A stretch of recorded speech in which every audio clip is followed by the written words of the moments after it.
Blue Jeans, el autor de novela juvenil romántica más conocido de nuestro país, está en Valencia para presentar su última novela. Algo tan sencillo como Darte un beso. Una trama sorprendente que forma parte de su última trilogía y cuyos fans ya esperan impacientes aquí por adquirir esta nueva entrega. En esta novela, en algo tan sencillo como Darte un beso, has querido crear una canción con la ayuda de los fans. ¿Cómo es esta iniciativa? Pues está en proceso. La idea es que entre todos pues escribamos y compongamos una canción, ¿no? Ya se les ha dicho a los lectores que es una idea que surgió desde la editorial. En mis libros siempre hay música, intento poner canciones dentro de la historia y lo que queremos es que ellos pues pongan la letra y pongan las voces. Ya les explicaremos más adelante todas las sorpresas que tenemos con esta historia, pero creo que les va a gustar mucho. Pues esta novela sobre todo lo que tiene son las respuestas que quedaron pendientes en el primer libro, ¿no? El final fue un poquito abierto, entonces los chicos encuentran la respuesta que quedaron pendientes y aparte pues hay nuevos personajes, hay nuevas tramas, todo incluido en la residencia Benjamin Franklin, que es el origen de todo.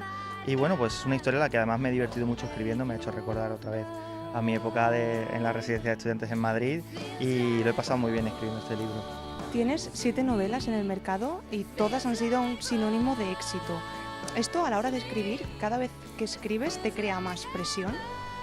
Sí, la exigencia siempre es mayor, ¿no? Cada libro, no solo la exigencia del lector o la exigencia de la editorial, ¿no? También la propia exigencia, ¿no? Cada vez intento hacerlo mejor, cada libro tiene más horas que el anterior a la hora de la creación y cada vez quiero hacerlo mejor, ¿no? Y ya no me puedo conformar con hacer libros de amor y desamor, ¿no? Tengo que buscar otros temas, tengo que intentar crear personajes nuevos y eso no es fácil, ¿no? Cada libro es más complicado, pero también es una presión que a mí me motiva, es un reto y me ayuda a seguir escribiendo. Es muy difícil mantener el seguir con tantos fans durante tanto tiempo, sobre todo adolescente. ¿Cuál es la fórmula de este éxito? Pues dedicarle 24 horas los 7 días de la semana, ¿no? Creo que ellos me ven como alguien cercano, ¿no? Como una persona que no está por encima del bien y del mal, sino que está a su altura y es lo que intento, ¿no? Estar a la altura del lector y que sepan que esta aventura es gracias a ellos, ¿no? Yo estoy cumpliendo mi sueño pues gracias a todos ellos, ¿no? Yo empecé en internet, en un simple fotolog, ¿no? Y todo esto ha ido creciendo poco a poco, así que lo importante yo creo que es seguir en esta línea, ¿no? Hacer las cosas bien, dar siempre el paso adecuado y trabajar mucho, que es de la única manera que se consiguen las cosas, con mucho esfuerzo.